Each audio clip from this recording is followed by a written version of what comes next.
कोई खास तुगदो नहीं करना पड़ती थी, लेकिन दोपहर ढले तन्हाई खत्म होगी।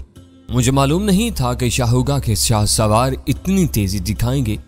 मैं सफर के लिए निकलने की तैयारियां कर रहा था कि बहुत से घोड़ों की टापें सुनाई दी और मैंने एक बुलंद जगह से देखा बस्ती के चंद लोग इन घोड़ों के आगे आगे भाग रहे थे। इनमें तूफा भी था। मैंने गहरी सांस ली और इन लोगों के करीब आने का इंतजार करने लगा। मैंने खुद को ऐसी नुमाया जगह कर लिया था जहां से वो मुझे बासानी देख सकें। वैसे ये घुड़सवार किसी कदर तहजीब याफ्ता थे, यानी वो पूरे बरहना नहीं थे, लेकिन इनके जिस्मों की पर्दा पोशी के लिए जानवरों की खालें और दरख्तों के पत्तों से बने हुए मुख्तसर लिबास थे। वो काफी कद्दावर और तंदुरुस्त भी थे, यानी मकामी लोगों की बनिस्बत वो ज्यादा तवाना थे। तूफा ने दूर ही से मुझे देख लिया और फिर खुद वहीं रुक गया और मेरी तरफ इशारा करने लगा। घुड़सवार मेरे चारों तरफ फैल गए थे। बस्ती वालों ने शायद उन्हें मेरे बारे में बताया था, इसलिए वो मोहतात थे, लेकिन मैंने अपनी जगह से जुम्बिश तक नहीं की। मैं तो खुद गिरफ्तार होने का इरादा रखता था, वरना इनकी क्या मजाल थी कि मेरे ऊपर काबू पा सकते। वैसी घुड़सवार चंद लम्हात के लिए रुके और फिर अचानक गर्दिश में आ गए। वो घोड़ों को मेरे चारों तरफ तुड़ाने लगे। न जाने इससे उनका क्या मकसद था, लेकिन मैंने महसूस किया कि उनका दायरा तंग होता जा रहा है और मेरे होठों पर मुस्कुराहट फैल गई। तब मैंने दोनों हाथ बुलंद किए और जोर से कहा, शाहूगा के खादमों, इतनी तगदो और भाग दौड़ बेकार है। मैं खुद को गिरफ्तारी के लिए पेश करता हूँ। इन लोगों ने मेरी आवाज सुनी, उसे समझा और फिर इनके घोड़ों की रफ्तार सुस्त पड़ गई। वैसे उनकी ये कोशिशें दिलचस्प थी। मैंने बाद में इनकी सरकत का मतलब समझा था। दरअसल वो मेरे बारे में जानते तो नहीं थे, लेकिन इस तरह एक आम इंसान को ज़हनी तौर पर मफलूज किया जा सकता था और इस तरह उसे बगैर किसी नुकसान के गिरफ्तार भी किया जा सकता था। मुझे रस्सों से जकड़ दिया गया। ये रस्से दरख्तों की छाल को बटकर बनाए गए थे और काफी मजबूत थे। मैंने हस्बे वादा कोई तारुज़ नहीं किया और खामोशी से खुद को उनके हवाले कर दिया। शाहूगा के तनूमंद खादिम मुझे लेकर चल पड़े। तोहफा क्या लगा रहा था। मैंने किसी की तरफ कोई तवज्जो नहीं दी। फिर उन्होंने मुझे एक घोड़े पर सवार करके उसकी लगाम संभाली और उसके बाद घोड़े वापसी का सफर तय करने लगे। पहाड़ों का एक तवील सफर करके बिलाखिर हम एक वादी में पहुंच गए। ये वादी चारों तरफ से ऊंचे ऊंचे पहाड़ों में घिरी हुई थी और इन्हीं पहाड़ों में शाहूगा की हुकूमत थी। वादी में बेशुमार चौबारे नजर आ रहे थे। बिलाशुबा ये वादी अजीम थी। एक जगह से खड़े होकर दूसरी तरफ का सिरा नहीं देखा जा सकता था और इस पूरे इलाके में वहशी बिखरे हुए थे। जगह जगह लकड़ी का इस्तेमाल नजर आता था जो कहीं दूर से लाया जाता था, अलबत्ता कहीं नजर नहीं आती थी।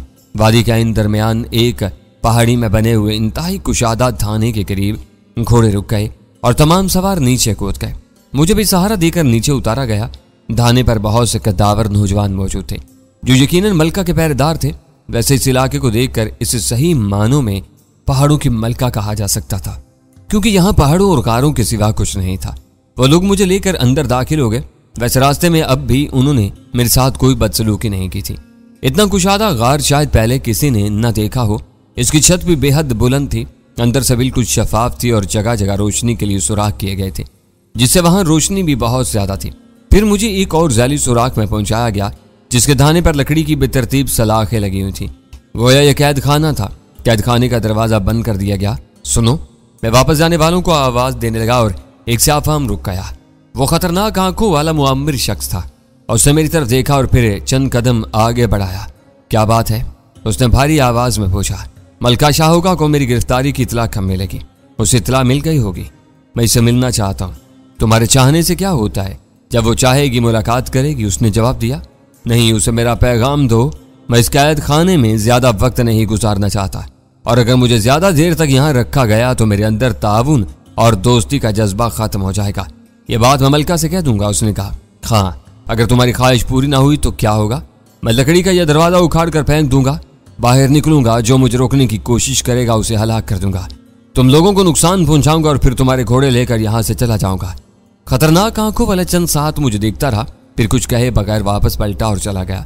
बड़ी पुरस्रार खामोशी थी उसकी, लेकिन ज्यादा देर नहीं गुजरी। वो दो अजीबुल खलकत इंसानों के साथ वापस आया। देव थे प्रोफेसर वो, ऐसे वर्जिशी बदन के एक एक अजू अलग अलग फड़कता था। इनके बदन फुलादी और कसे हुए थे। चमड़े के लिबास और घुटे हुए सरों के साथ वो बहुत शानदार नजर आ रहे थे। इन्हें गार के आगे तैनात कर दिया गया। उसने इन्हें कुछ हदायत दी थी और फिर वो वापस से लौट गया। दोनों देव कामत इंसान कीरा तो उस निगाहों से मुझे देख रहे थे और आपस में कुछ बातें भी करते जा रहे थे। बहरहाल अभी मैं कोई हंगामा नहीं करना चाहता था। वरना इन लोगों को मुश्तइल करके हंगामा करना कौन सा मुश्किल काम था। इसलिए मैं इंतजार करता रहा और काफी वक्त गुजर गया। लेकिन इससे कबल कि मैं इस बेएतनाई पर मुश्तइल होता, वही शख्स चंद लोगों के साथ कैद खाने के दरवाजे पर पहुंच गया जिसने मुझे यहां बंद किया था। उसके इशारे पर दरवाजा खोल दिया गया और फिर बहुत से लोगों ने मेरी रस्सियां पकड़ ली। वैसे इस अंदाज में भी कोई जारहियत नहीं थी। सुनो, मैंने फिर उसे मुखातिब किया और वो मेरी तरफ देखने लगा। क्या तुम मुझे मलका शाहूगा के सामने ले जा रहे हो? हाँ, उसने जवाब दिया और फिर बोला, लेकिन इसके सामने सरकशी से बात न करना, वो बड़ी कुव्वत वाली है, तुम्हारी मौत और नजदीक आ जाएगी। क्या वो बूढ़ी है? मैंने पूछा। बेकार बातों से परहेज करो, वो किसी कदर गुस्सीले अंदाज में बोला। कोई बूढ़ी नहीं है। चलो ठीक है, देख लेंगे, मैंने कहा और इन लोगों के साथ चलता रहा। वो मुझे लेकर गार के एक इंतहाई कोशे में बने हुए दूसरे सुराख की तरफ ले गए जिससे रोशनी छिन रही थी। आग, मैंने सोचा, लेकिन ये रोशनी आग की नहीं हो सकती। बहरहाल मैं अंदर दाखिल हो गया और अंदर का मंजर दर हकीकत सहर अंगेज था। तवील तरीन गार, साफ और चमकदार, दीवारों में इंतहाई चमकदार पत्थर जगह जगह लगे हुए थे। इतने बड़े बड़े हीरे प्रोफेसर के शायद आज की दुनिया इनके बारे में सोच भी ना सके। इस तरह जगमगा रहे थे जैसे मशलें जल रही हूं। मुख्तलिफ रंग इनसे मुनाकिस हो रहे थे और इन्हीं रंगों ने गार के माहौल को तिलिस्माती बना दिया था। पत्थर की एक चबूतरे पर मलका फरोकश थी, लेकिन उसे देखकर मैं शश्त रह गया था।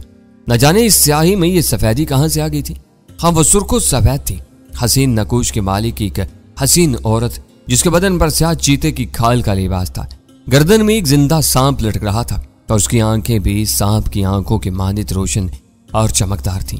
बिलाशुबा जहां अश और गवा जैसी स्याफाम लड़कियां मौजूद हों और औरत का तस्वुर ही उन तक महदूद रह जाए, वहां मलका शाहूगा को हसीन तरीन कहा जा सकता है। मैं दिलचस्प निगाहों से उसे देखने लगा। मलका शाहूगा भी मेरी आंखों में आंखें डाले देख रही थी। उसकी आंखों में बेपनाह कुव्वत थी, लेकिन इसका मुकाबल क्या था वो नहीं जानती थी। मुमकिन है इन आंखों से वो वहशियों को मशहूर कर लेती हो, लेकिन सदियों के पके हुए इस इंसान को वो क्या मशहूर कर सकती थी। फिर उसकी दिलकश आवाज उभरी, गहरे पानी के दूसरी जानिब से आने वाले तेरा नाम क्या है? प्रोफेसर। उसकी आवाज पारदार थी और इस आवाज में सहर था। यकीनन ये औरत इन मखसूस औरतों में शुमार की जा सकती थी जिन्हें मैंने पसंद किया था। तेरी कलमरू में मुझे सोबो के नाम से पुकारा गया है, मैंने जवाब दिया। और तेरी अपनी बस्ती में तू कौन था? मेरी अपनी बस्ती का कोई वजूद नहीं। कहां से आया तू? गहरे पानी की दूसरी जानिब से। वहां क्या है? जमीन। और क्या इस जमीन पर इंसान नहीं बसते? नहीं, वो जमीन खाली है। तब तू क्या जमीन सोगा है?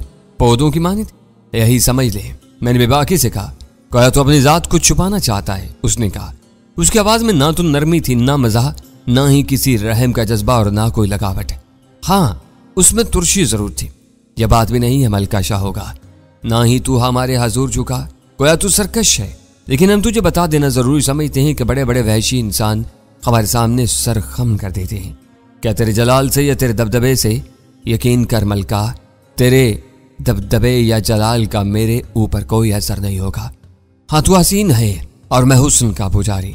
मैं तेरे हुस्न के हजूर में सर खम करता हूँ, लेकिन ये यकीन हो जाने के बाद कि तेरी आगोश मेरे लिए वाह हो जाएगी।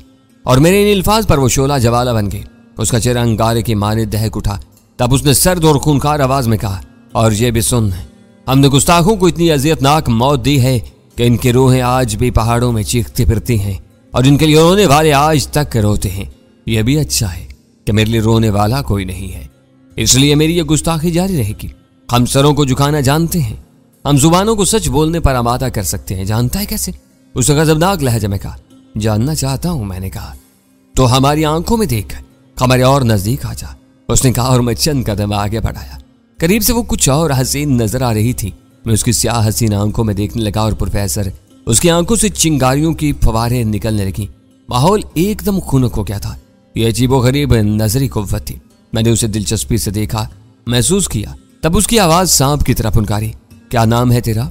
सोबो। गहरे पानी के दूसरी जानिब से आया है। हाँ, असल नाम क्या है? सोबो ही है। तेरी बस्ती का नाम क्या है? मेरी कोई बस्ती ही नहीं है। तूने सिंघाना को कत्ल किया है? हाँ, क्यों? क्या तुझे मालूम नहीं कि वो स्याह देवता है और इसकी हलाकत तबाही लाती है? मुझे नहीं मालूम था, मैंने दिल ही दिल में मुस्कुराते हुए जवाब दिया। खूबसूरत बेवकूफ ये समझ रही थी कि मैं उसकी आंखों के सहर में मुब्तला हो चुका हूं और इसीलिए उसके सवालात के जवाबात दे रहा था। लेकिन तुझे इसकी सजा भुगतना होगी। मैं तैयार हूं, मैंने जवाब दिया। तूने सिंघाना को हलाक करने के लिए कौन सी ताकत इस्तेमाल की थी? मेरे बाजू में बेपनाह कुव्वत है।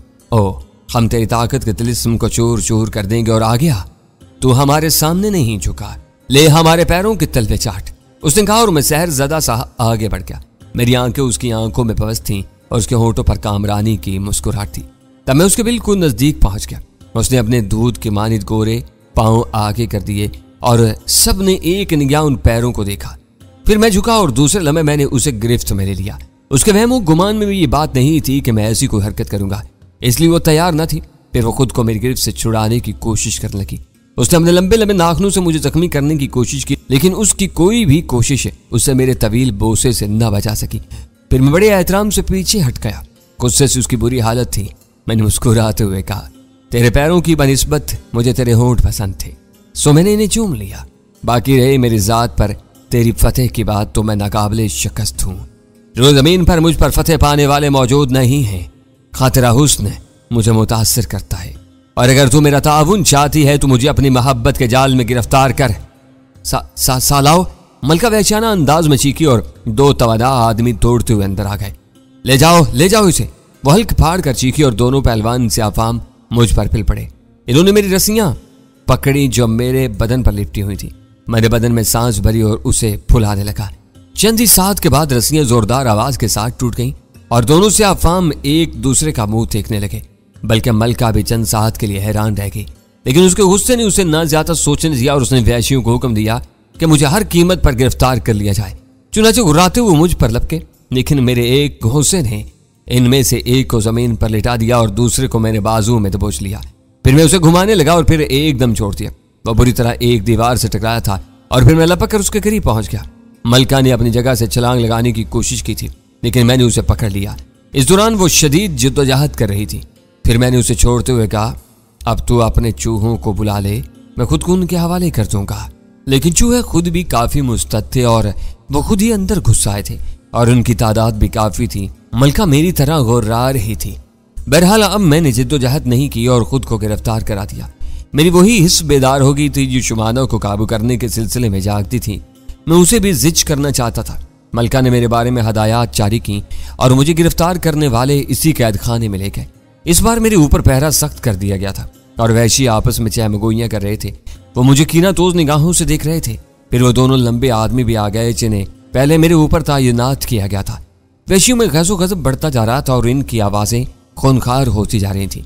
वो खूनखार अंदाज में मुझे घूर रहे थे, लेकिन मैं सुकून से एक जगह बैठ गया था और मलका के बारे में सोच रहा था। इन सारे सियाफामों के दरमियान वो कहां से आ गई थी, वो इस खित्ते की तो नहीं मालूम होती थी। वक्त गुजरता रहा।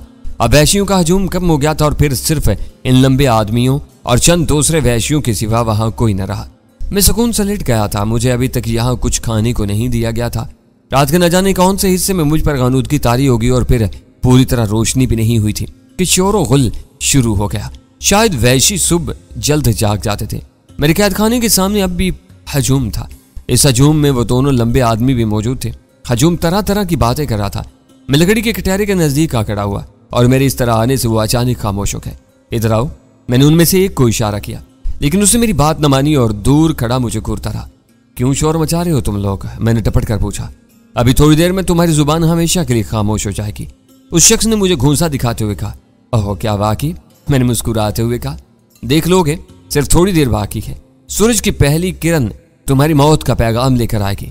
चलो ठीक है, लेकिन क्या जो तुम्हारी मलका का हुक्म है, और किसकी मजाल है कि किसी की मौत का हुक्म दे सके। तब ठीक है, लेकिन वो मेरे साथ ये सलूक क्यों कर रही है? इसलिए कि तुम सिंघाना के कातिल हो और उसके अलावा नाफरमान और गुस्ताख भी। लेकिन नाफरमान क्यों? तुमने मलका की कदम बोसी नहीं की, गोया उसकी बादशाह से इनकार किया। मैंने उसकी शेरीं लबों का बोसा जरूर लिया था, और क्या खूब था ये बोसा। बहरहाल दोस्तों, अब थोड़ी देर के बाद मैं तुम्हारा ही जाऊंगा और मेरा गोश्त तुम लोग आपस में तकसीम कर लोगे। क्या खूब लजीज होगा मेरा गोश्त। लेकिन क्या पहले तुम मेरी एक आरज़ू पूरी नहीं कर सकते? हम मलका के नाफरमान से बात करना भी नहीं चाहते। उसने जवाब दिया, इस नाफरमानी की तो मुझे सजा मिल जाएगी। ठीक है, एक मरने वाले से गुफ्तगू करने में कोई नुकसान नहीं है। वैश्यों में से एक शख्स ने कहा और आगे बढ़ाया। कहो क्या चाहते हो? थोड़ी सी गुफ्तगू करने का ख्वाहिशमंद हूँ, करो। बूढ़े शख्स ने नरमी से कहा। तुम्हारी मलका शाह होगा, तुम में से तो नहीं है। वो जो कुछ भी है हमारी मलका है। वो तो ठीक है, मैं वैसे ही पूछ रहा हूँ। हम में से नहीं है। पहली मलका हमसे थी, लेकिन फिर पानी के दूसरी तरफ से कुछ लोग आए, इन्हीं में हमारी मलका शाहूगा भी थी। हमारी पहली मलका ने इसको ले लिया और इसकी परवरिश की और अब वो हमारी मलका है और हम इसके गुलाम। खूब। इस वक्त वो कितनी बड़ी थी? बहुत छोटी, इतनी छोटी। उसने हाथ से बताया।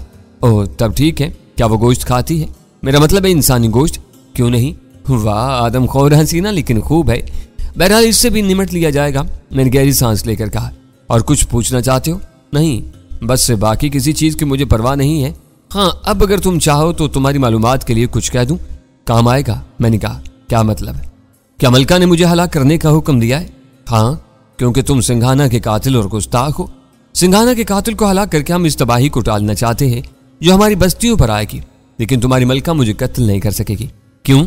बस मैंने तुम्हें बता दिया है, इसकी कोशिशें उसी के लिए नुकसानदेह होगी। यह तुम्हारी खुशफहमी है। उस शख्स ने कहा। तुम्हारा नाम क्या है? कालान। उसने जवाब दिया। मुझे कत्ल करने वालों में तुम मत शरीक होना कालान। तुम चाहो तो मैं तुम्हें दोस्त बना सकता हूँ। दूसरी सूरत में तुम भी मेरे हाथों से मरने वालों में शामिल हो जाओगे। ओह तुम्हें खुद पर गरूर है, लेकिन बहुत जल्द तुम्हारा यह गरूर टूट जाएगा। किसकी मजाल है कि शाहूगा के अताब का शिकार होने के बाद जिंदगी बचा सके। खैर, मैंने दोस्ती के जवाब में तुम्हें यह पेशकश की है, बाकी खुद तुम्हारी मर्जी।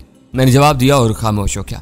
इस वक्त उजाला पूरी तरह फूटा भी नहीं था जब बहुत से लोग दंदनाते हुए यहाँ घुस आए और फिर कैद खाने का दरवाजा खोलकर मुझे निकाल लिया गया।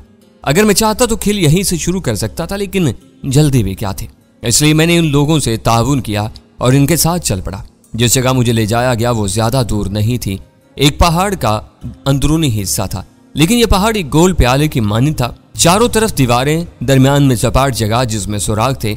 दीवारों पर बेशुमार लोग लदे हुए थे, गालबन ये तमाशबीन थे। मुझे एक दरमियानी जगह छोड़ दिया गया। फिर मुझे लाने वाले एक सुराग से बाहर निकल गए। तभी मुझे शेर की धार सुनाई दी और मेरी निगाहें एक सुराग की तरफ उठ गईं। सुराग पर कपड़ा चढ़ा हुआ था और उसके पीछे 2 कदावर शेर नजर आ रहे थे। वही पुराने खेल। मैंने गहरी सांस लेकर सोचा, लेकिन क्या मलका इन खेलों को देखने नहीं आएगी? सूरज अभी नहीं निकला था। मैं ऊपर देखने लगा।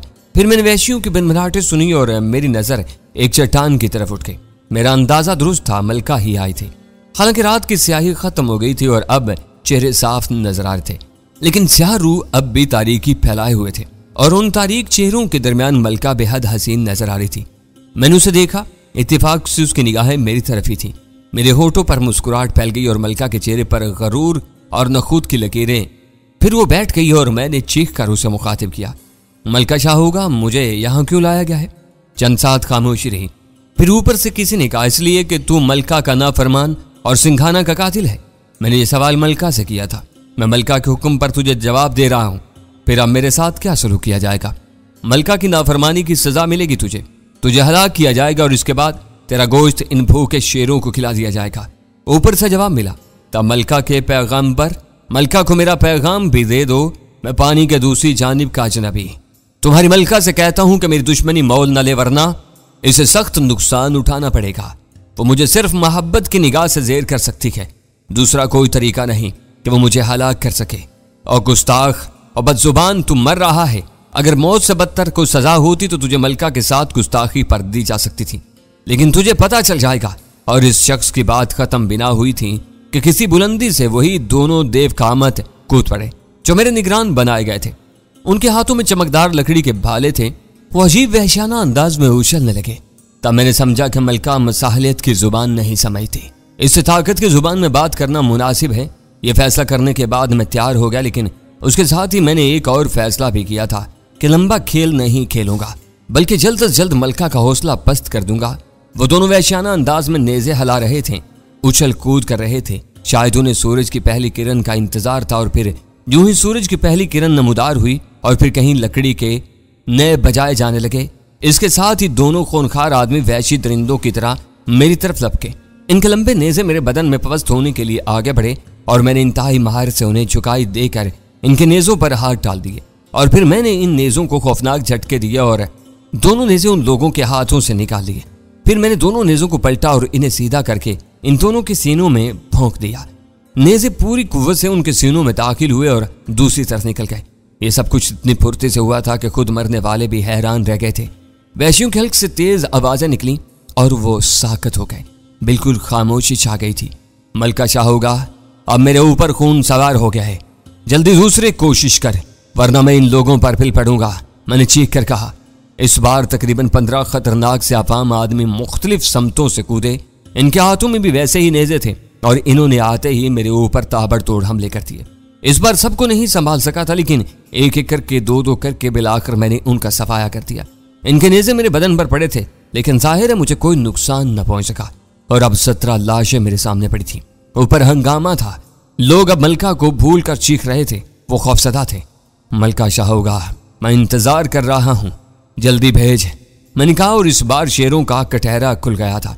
मैं वाकई जोश में आ गया था। चुनाचे जूं ही कटहरा खुला, मैं खुद इसकी तरफ दौड़ गया और फिर एक लंबे शेर ने मेरे ऊपर छलांग लगाई।